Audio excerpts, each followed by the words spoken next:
Assalamualaikum warahmatullahi wabarakatuh. Sobat MF Official yang dirahmati oleh Allah.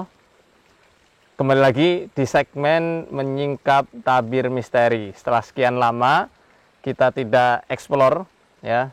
Alhamdulillah sekarang saya ditemani oleh Kang Nas. Ya, Assalamualaikum. Waalaikumsalam, Ustaz. Ya.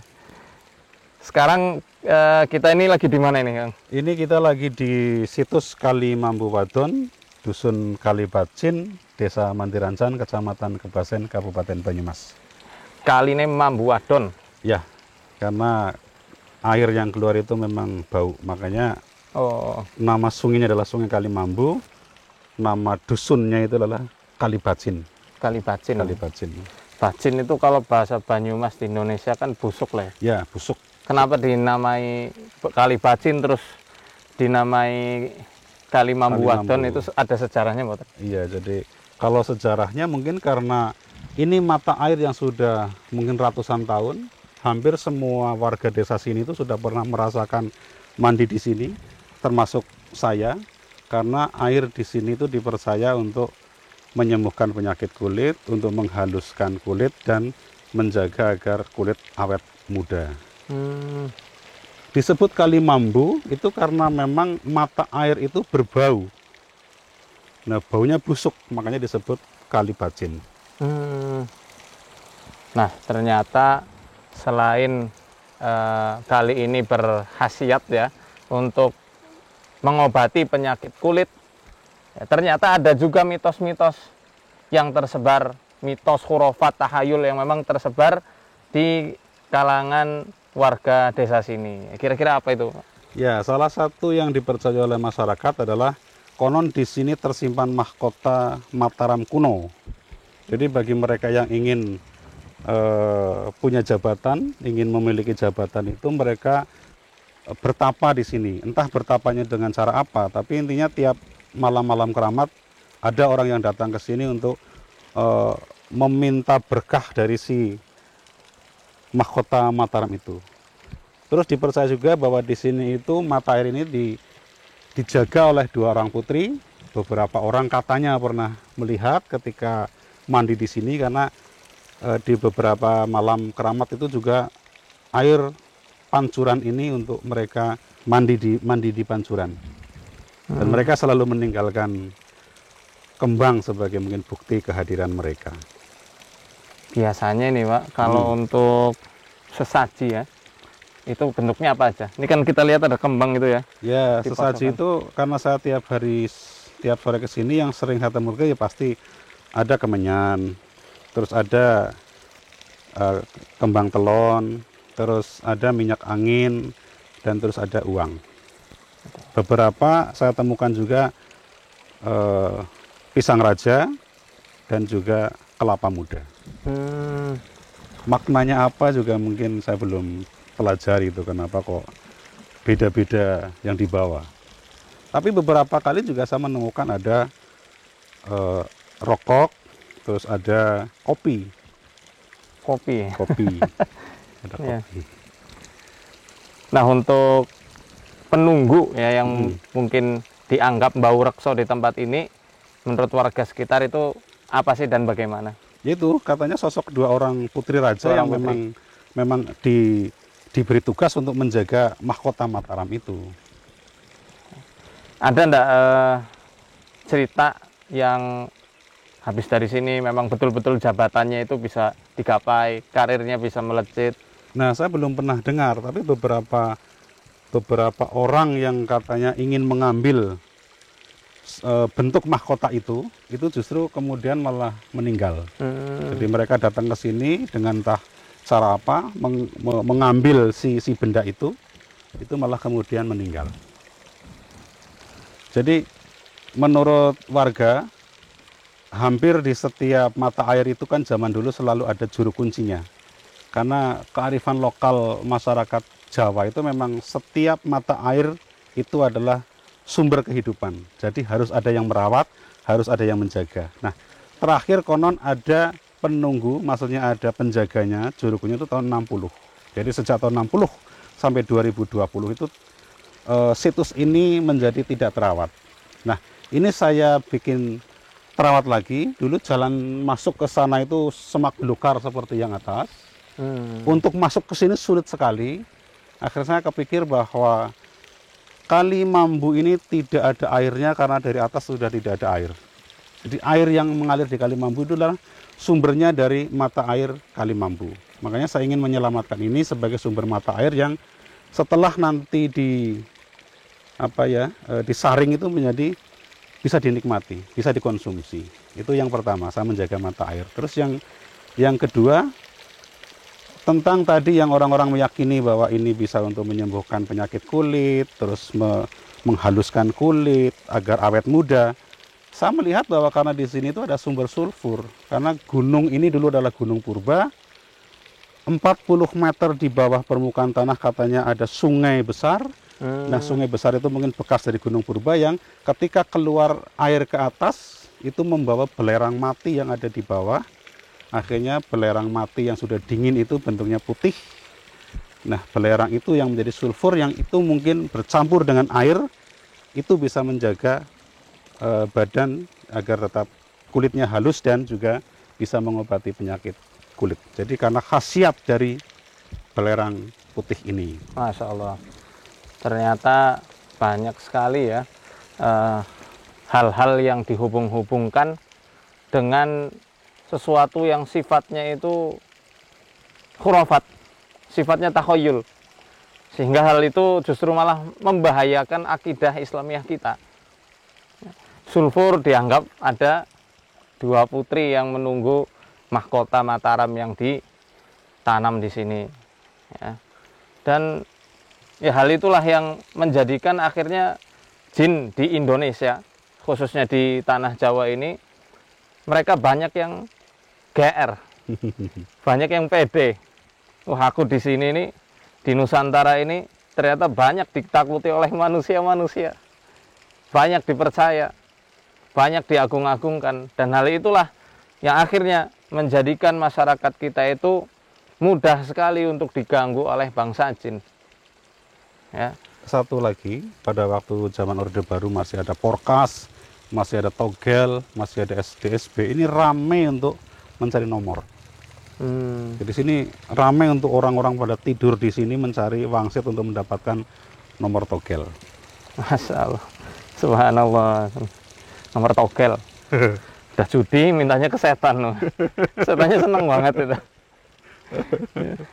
Innamal khamru wal maisir wal ansab wal azlam rijsum min amali syaitan. Khamar, judi, ya, undi nasib, itu semuanya adalah bagian-bagian dari pekerjaan-pekerjaannya setan. Makanya setan langsung ngasih wangsit-wangsit itu kepada mereka. Dan beberapa kali memang tembus, akhirnya semakin ramai pada waktu itu. Padahal kalau boleh kita perhatikan, yang tembus sama yang nggak tembus mungkin lebih banyak yang nggak tembus. Lebih banyak yang nggak tembus. Nah, gitulah orang. Lebih banyak yang disesatkan. Lebih banyak yang disesatkan. La haula wala quwata illa billah. Ini dulu di sini kan juga semakin angker karena ada pohon beringin yang besar sekali. Kemudian pohon beringinnya sudah tumbang. Jadi dulu ini sangat wingit oleh masyarakat desa sini. Tapi hampir semua anak ya pernah ke sini untuk mandi dan sebagainya karena keyakinan bahwa untuk menjaga kehalusan kulit dan awet muda. Pantesan ya, Kang Nas awet muda. Saya awet tua.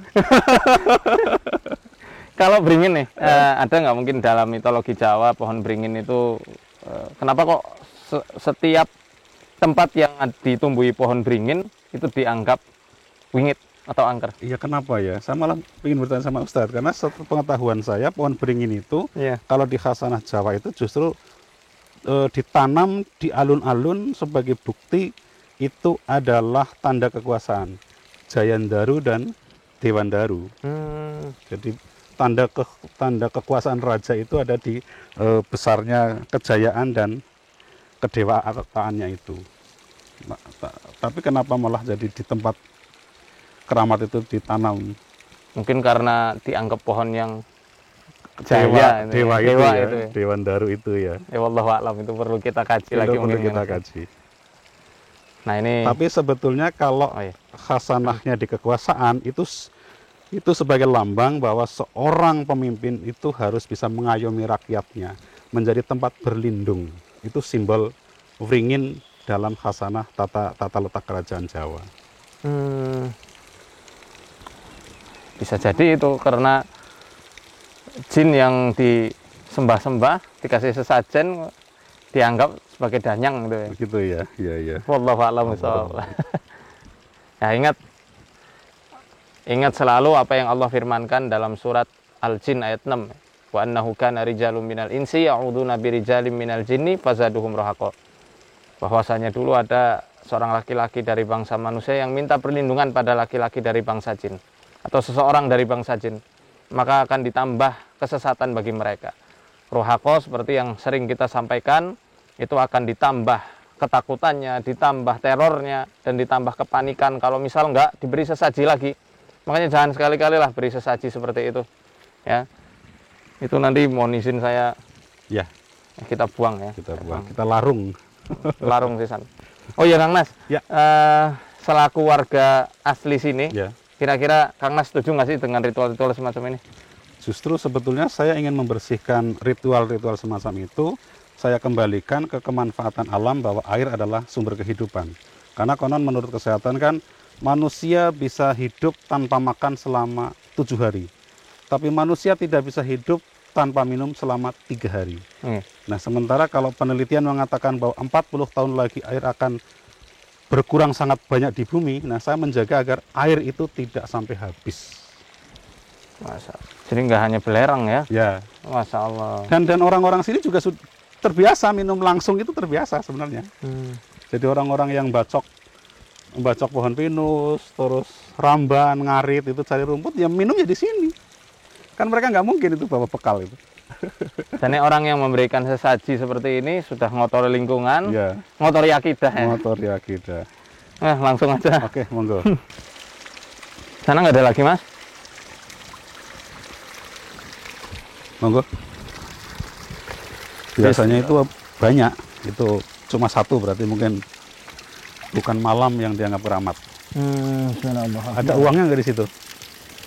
Biasanya ada uangnya nggak? Biasanya selalu ada uang, minimal bunga sama uang. Itu cuma bunga. Itu cuma mawar. Biasanya kan ada kandil, ada kenanga, karena kembang telon itu. Hah?